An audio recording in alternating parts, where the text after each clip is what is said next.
My dearest brothers and sisters, this is Tunia speaking. I love you so very much. We have named this message Spiritual Broccoli because we will be arguing against a couple of beautiful sounding and nice feeling stories that many light workers believe in, yet that we think are either false or at best misunderstood or not very useful. So like broccoli, this message may not taste very good to everyone, but we think this message can be quite healthy. While we will be arguing against stories that some light workers believe in, I want to stress that we think that overall light workers are doing amazingly well. We are genuinely very impressed with you. Yes, we have different opinions on a couple of things, as will be discussed in this message, but overall we think you are amazing and you are doing amazingly well. Of course, you are also completely welcome to disagree with us. As always, we are just sharing our perspective.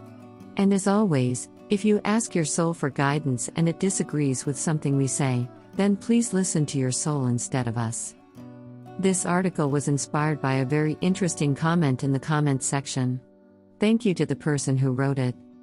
Section: Never can anything happen that just sucks, however, others have free will.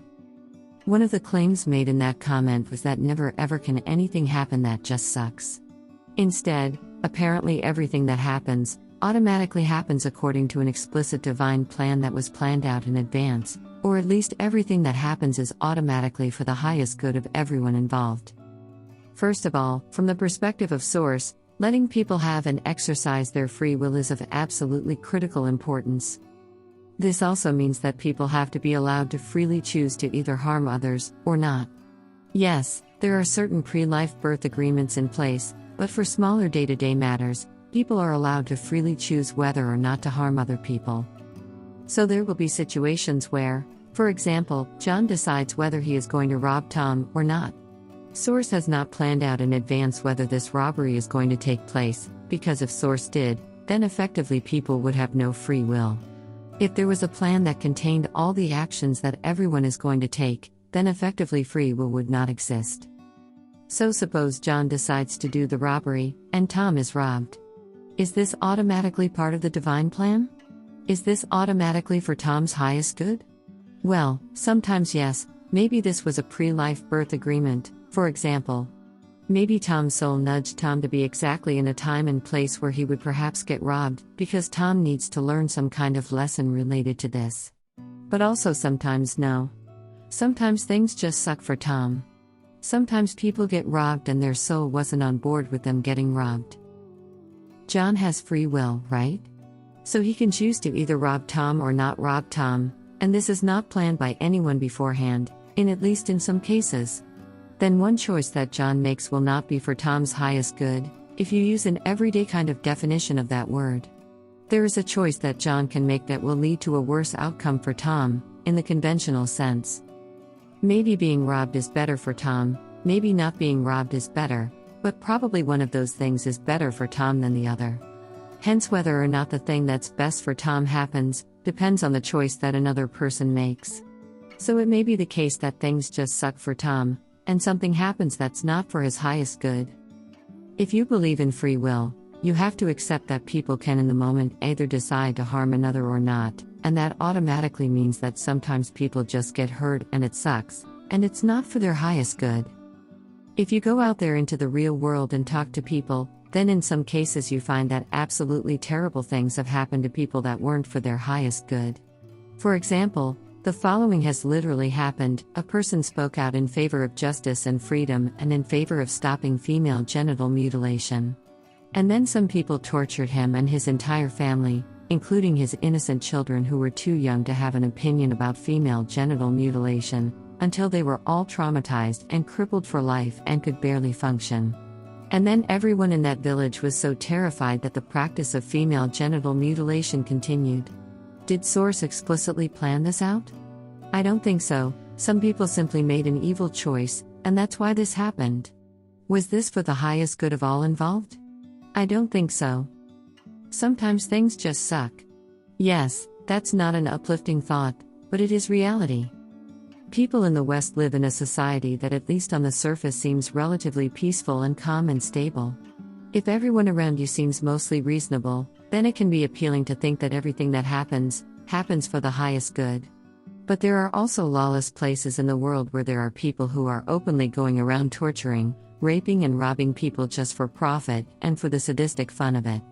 If you look at those situations and observe or talk to those victims, then it becomes quickly apparent that no, in most situations it is not for the highest good of the victims to be tortured or raped or genitally mutilated. And also, of course, there are people in the West too that have had things happen to them that clearly weren't for their highest good. This is also why in past messages we have cautioned against shrinking your awareness so that only happy things are inside it. While living inside a happy bubble can be a valid survival mechanism, and certainly that's preferable to becoming depressed, it can also lead light workers to believe in beautiful sounding stories that would collapse if they actually spent more time going out into the real world and talking with people who are suffering. If you spend most of your time with high vibration people, doing high vibration workshops and reading high vibration messages, then it can seem that you don't need to be against anything, you just need to love and accept everything, and everything is perfect and blissful. But if you also spend time studying the real world, including the dark parts of it, then you realize that some evil people and beings are making free will choices that are really hurting other people very deeply, and perhaps it's a bad thing that certain people and certain beings are intentionally causing so much suffering. Because after all, those other people who are getting raped and tortured and who are getting genitally mutilated, are you. Section, never can anything happen that just sucks, however, you have free will. Similarly, if you believe that you have free will, then that means that you have the ability to make choices that lead to unpleasant outcomes, right? So perhaps something unpleasant happens not because that is for the highest good of all concerned, but simply because you made a certain decision. For example, if you decide to eat leftovers that smell and look suspicious, and you get sick, was that sickness automatically for your highest good? No, perhaps you simply made a poor decision. And sure, it's theoretically possible that this period of sickness is somehow beneficial to you, but then you also would have had the option to not eat those leftovers, and then you would have gone down a path that wasn't optimally beneficial to you because you missed out on whatever upside the sickness had. Now, this eat leftovers means getting sick example is very straightforward, but of course, there are also plenty of more subtle cases where you make decisions that lead to outcomes for you that are not for your highest good. The channeler saw a meme lately that had a picture of a monkey with a stick, walking up to a sleeping lion. The meme contained a less kind version of the following words: everything happens for a reason. And sometimes the reason is that you made a poor decision. Indeed. And sometimes the reason that unpleasant things happen to you is that other people made free will choices that impact you negatively. We are not saying that stuff is arbitrary or random or that stuff just happens, but we are saying that sometimes you or other people make free will choices that lead to outcomes that are not necessarily best for everyone involved. Also, it's of course possible that you make a choice that either seemed sensible at the time or perhaps even noble. However, this does lead to you getting hurt due to the free will choices of others. For example, remember the person in the previous section who spoke out against female genital mutilation? He did something noble, and yet he and his family got tortured because of that. Unfortunately, things sometimes just suck. Also note that no one actually acts as if everything that can happen to them is automatically for the highest good. For example, just about everyone locks their front door. Well, why do you do that? If everything that happens is automatically for the highest good, then just leave your front door unlocked, and if you get robbed then that was automatically for the highest good, right? So why lock your front door? So as you can see, while people in the spiritual community might say that they believe that everything that happens is automatically for the highest good, and while people might say that never ever do things happen that just suck and are negative, their actions are not actually consistent with their words. Because no matter what words they say, people do lock their front door. People generally do avoid other people who seem dangerous. People generally don't take the risk of eating leftovers that look and smell bad but might still be edible. If a bridge seems creaky and like it could either collapse or not collapse, then people do generally not use that bridge, even though supposedly it would be for the highest divine good if they used the bridge and the bridge collapsed. Even spiritual people don't thank people who rob them, even though supposedly that too should automatically be for their highest good. Even spiritual people don't like people who mistreat children, even though supposedly that too should automatically be for their highest good. Furthermore, if we positive galactics genuinely embrace the principle that everything that happens is automatically for the highest good, then we disband our military, because if we get invaded, then that is for the highest good, right? Of course, if we disbanded our military, then indeed we'd be invaded, and within a month most of us would likely be enslaved or dead, including myself. And that's why we don't do it. We realize that not everything that happens is automatically for our highest good. We realize that evil exists, and if we don't actively oppose it, then people suffer and die. Yes, divine intelligence absolutely makes no mistakes. But divine intelligence chooses primarily to let people have free will, which means that they have the choice whether or not to harm others, and usually one of those choices is bad for the other person. Which means that from the perspective of the victim, sometimes bad stuff just happens. If you disagree, feel free to stop locking your front door. I realize that this is not a message that feels particularly good. It was a beautiful thought that literally every single thing that happens is for the highest good. But just because that sounds nice, doesn't mean it's automatically true. Things that sound good aren't always true, and things that don't sound good aren't always false. Now, what I do agree with is that it's important to recognize that while maybe things suck for you at the moment, it's simultaneously true that maybe you can learn and perhaps benefit from the situation, and also that it's ultimately your responsibility to create your life. In my mind, it's healthiest to be able to hold all three views, that sometimes stuff happens that just sucks, but also that there may be lessons there, and also that you're still responsible for your own life. I don't consider it to be victim consciousness to simultaneously hold the views that yes, from one perspective you are a victim and bad stuff happened to you, but from another perspective it is still your responsibility to shape your own life, no matter what other people do or don't do. In fact, I consider this to be mature. If you don't acknowledge that bad stuff happened to you, then that can easily be a suppression of pain or a turning away from your own inner child. Section Demons. This is also why we have said in previous messages that in a very few cases, Source can uncreate certain souls or certain demons who have caused too much suffering, far more than Source ever wished. That is because not everyone who harms lots of other people is automatically executing Source's plan. Some beings are just causing far too much pain, and hence Source can in very specific cases choose to uncreate them. A demon is a parasitic being who intentionally has separated itself from Source. The more powerful ones can switch between being physical or not being physical. Demons exist so long as they can keep leeching off of the energy of beings who are connected to Source, such as Earth humans. Demons are not born in the way Earth humans are born, and as long as they can keep leeching energy, they can remain in existence for any length of time. They do not age or die from old age. This is in contrast to, for example, negative galactics, who generally were born in the conventional way, or sometimes technology was used to birth them. Negative galactics are generally part of some specific race and are part of a specific family, while demons aren't. A demon can at any time genuinely repent and choose to reconnect to Source. If they do, they once again get Source energy and can exist without needing to leech off other beings. So those beings who are currently demons are choosing not to do this. If you sell your soul to a demon, then generally after death you will serve the demon, or you will go to a dark, lower plane. Theoretically you can work your way up in the dark hierarchy and eventually become an independent entity via that path, but that is a long and painful experience. That said, just as demons always have the ability to repent and reconnect to Source, so too can any being in the lower realms do this. So in that sense, selling your soul is not final. However, usually beings who sold their soul are trapped in darkness for a very long time before they eventually turn to the light again, and indeed often they are not even aware of that option for long periods of time. This is why in previous messages we have said that you can't really be harmed fundamentally, because you are an immortal soul who can reincarnate, unless you sell your soul to a demon. In that case, after death you do not go to the normal afterlife, but instead you go to a dark and lower plane.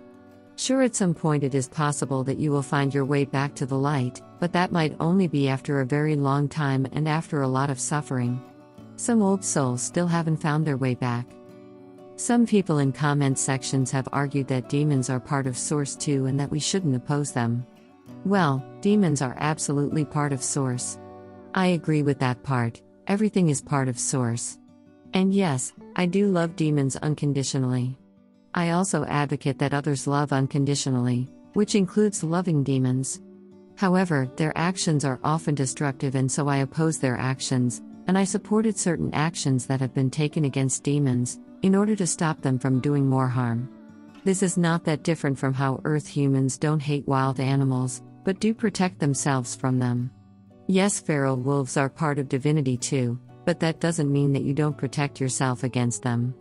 Would you not be willing to build a fence against feral wolves, if you thought that that would likely save human lives? Section, being dualistic.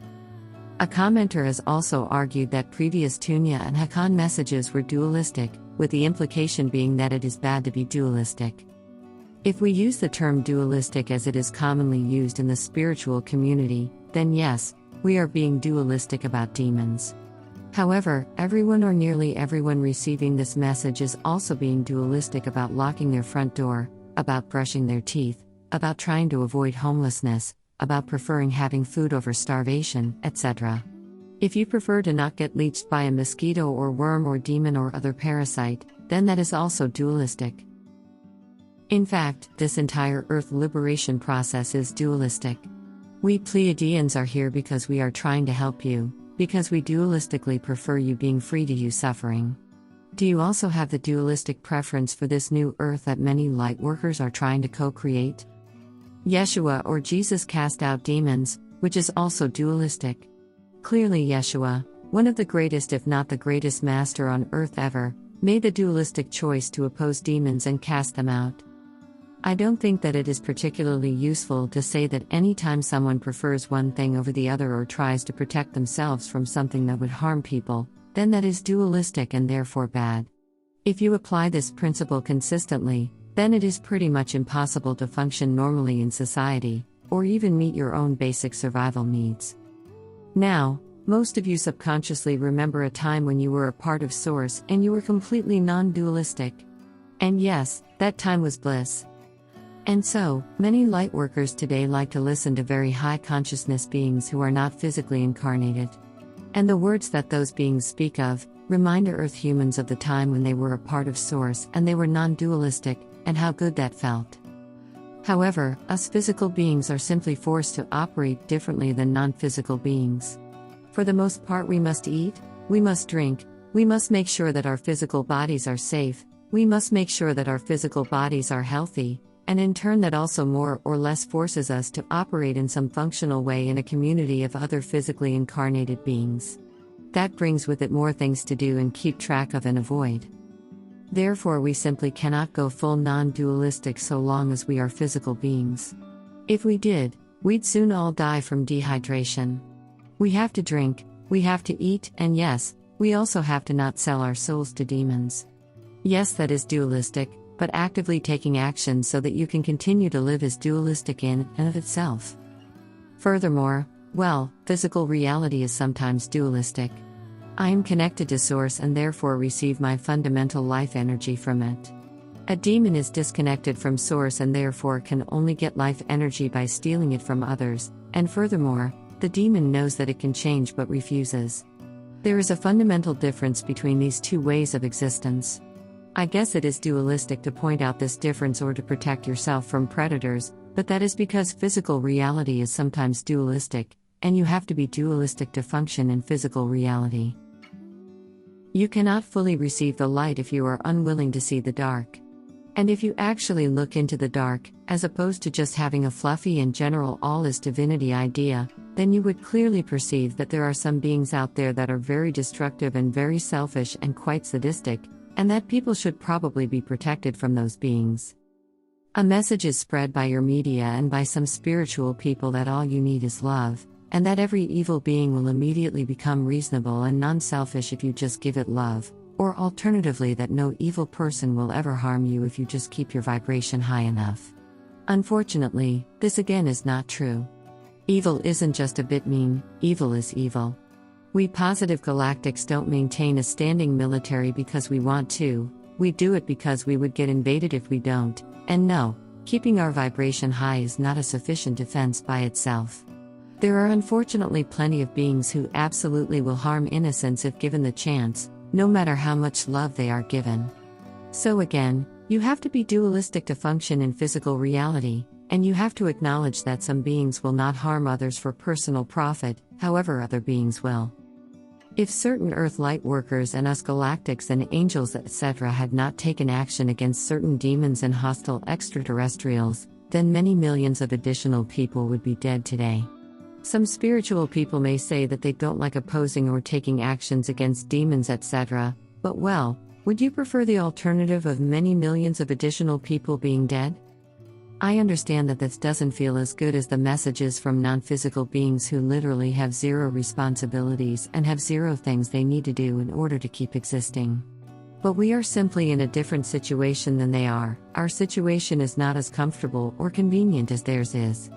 Physically incarnated beings have to be dualistic to an extent, because actively taking action so that you can continue to live is dualistic in and of itself.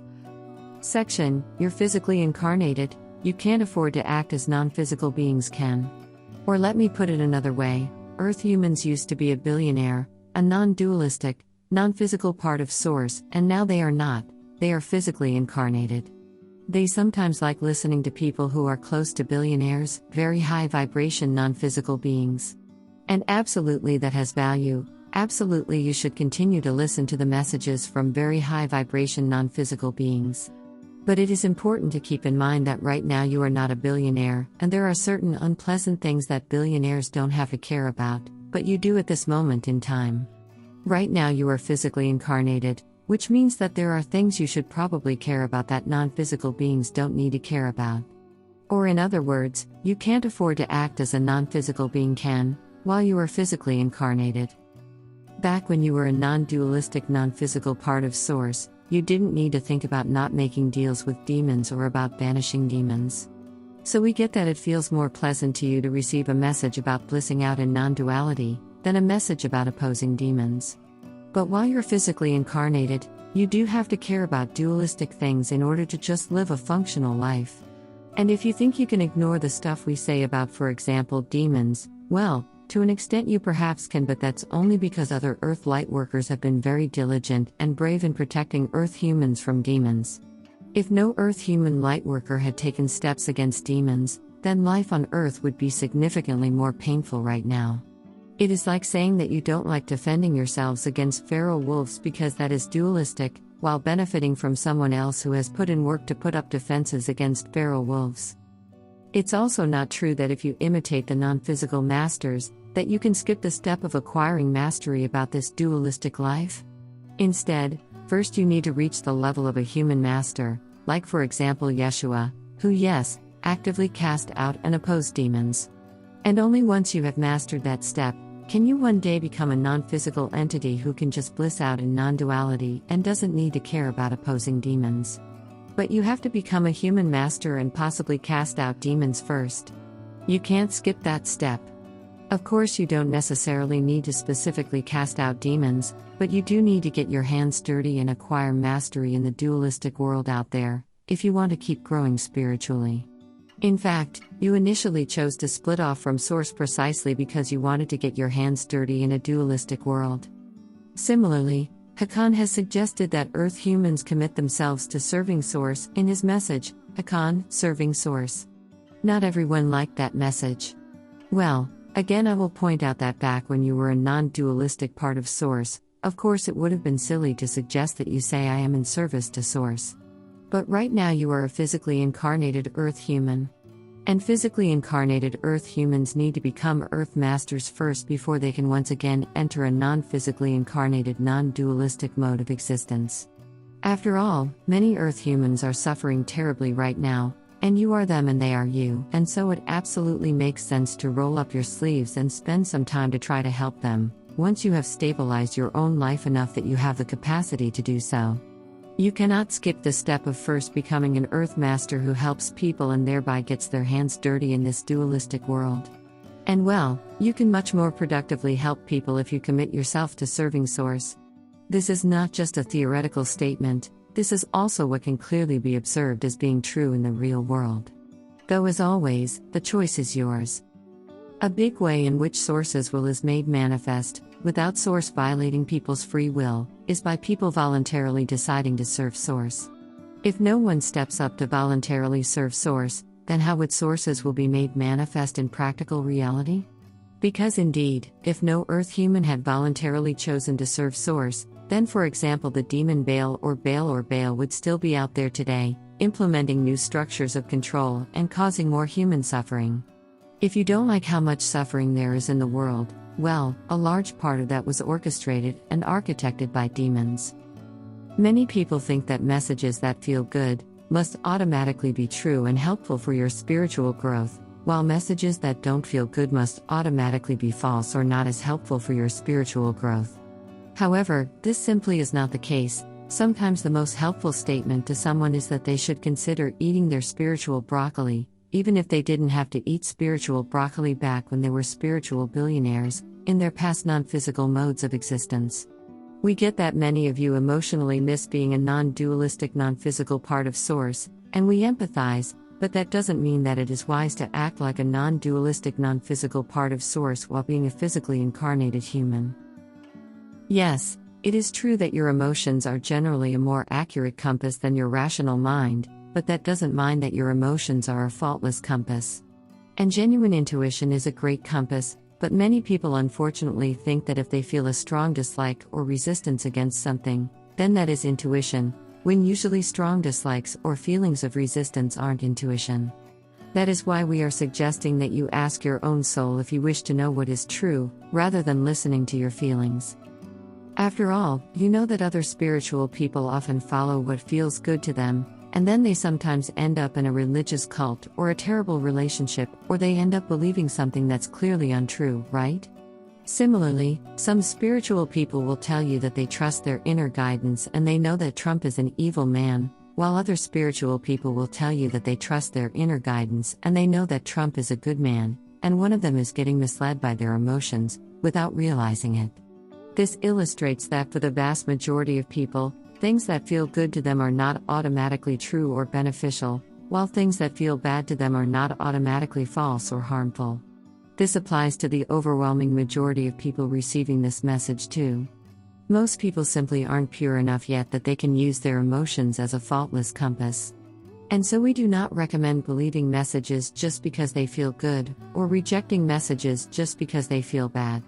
Instead, we recommend asking your own soul for guidance and listening to the very first thing that comes up, for it is the answer of your soul, even if it sounds like your regular inner voice.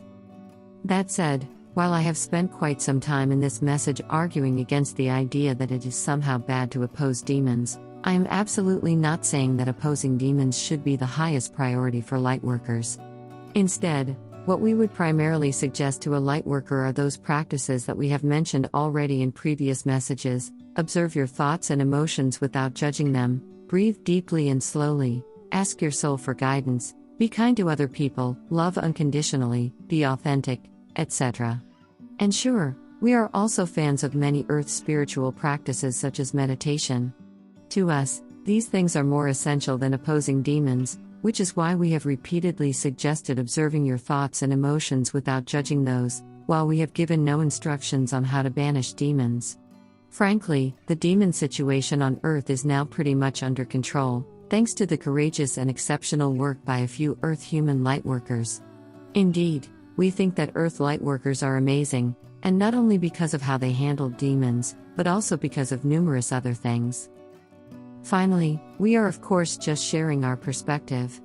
You are absolutely welcome to disagree with us. Fundamentally, we are trying to empower you, and we would much rather have empowered Earth humans disagreeing with us than we would have disempowered Earth humans blindly believing every word we said. So, thank you for thinking critically about what we are saying. And again, I think lightworkers are doing amazingly well overall. I love and respect you all so very much. I agree with Earth lightworkers on far more things than I disagree with them, and of course my love for you is unconditional. I love you no matter what you believe or choose to do. I will leave you today with all my love and respect. Tunia.